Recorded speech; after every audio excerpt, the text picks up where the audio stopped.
Pandian store சீரியலில் அடுத்து வர எபிசோடில் நம்ம பாண்டியன் இருந்துட்டு மயிலை கூப்பிட்டு உன்னை நாங்கள் எப்படிம்மா பார்த்துக்கிட்டோம், உன்னை அடித்தோமா இல்லை காயப்படுத்தி தான் பேசினோமா, அப்படி எதுவுமே கிடையாது, ஏன் பொய் சொன்ன மட்டும்தானே கேட்டோம், அதுக்காக எங்களை இந்த நிலைமைக்கு கொண்டு வந்து நிப்பாட்டுவியா, அரசி உனக்கு என்ன பாவம் பண்ணா, ஏன் கோமதி தான் என்ன பாவம் பண்ணா, உண்மையாகவே உனக்கு கருவனை ஒன்று இருந்துச்சா, நாங்களும் அதை கழிச்சோம், மனசாட்சி இல்லாமல் எதுக்கம்மா இவ்வளோ பொய்யெல்லாம் சொல்லிக்கிட்டு இருக்கீங்க அப்படின்னு சொல்லி, யாருமே உன் வாழ்க்கையை கெடுக்கல, உன் வாழ்க்கையை உங்கள் அம்மாவும் நீயும் தான் கெடுத்துக்கிட்டீங்க அப்படின்னு சொல்லிட்டு பாண்டியன் வந்து சொல்லிடுறாங்க. மாமா அது வந்து மாமா அப்படின்ற மாதிரி சொல்லிடுறாங்க.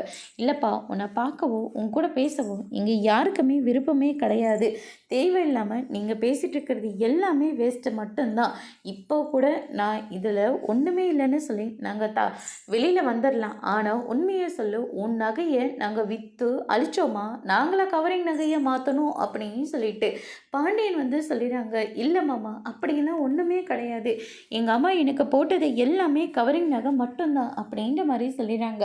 அங்கே போலீஸ் இருக்கிறதையே நம்ம தங்கமயில் வந்து மறந்துட்டு நடந்த எல்லா விஷயத்தையும் வந்து சொல்லிடுறாங்க. இப்போயாவது தெரிஞ்சுக்கோ மேடம், யார் கவரிங் நகை போட்டாங்க, யார் மாற்றினாங்கன்னு உங்களுக்கே நல்லா தெரிஞ்சிருக்கும்னு நினைக்கிறோம் அப்படின்னு சொல்லிட்டு வீணா வந்து சொல்லிடுறாங்க. பாக்கியத்தோட கணத்தில் பலாரும் ஒன்று விடுறாங்க. எவ்வளோ தைரியம் இருந்திருந்தா இப்படி ஒரு பொய் கம்ப்ளைண்ட்டை கொடுத்துருப்பீங்க, எங்களுக்கு என்ன வேலை இல்லைன்னு நினச்சிக்கிட்டு இருக்கீங்களா அப்படின்னு சொல்லிட்டு போலீஸ் இருந்துட்டு பாக்கியத்தை பிடிச்சி பயங்கரமாக திட்டிகிட்டு இருக்காங்க.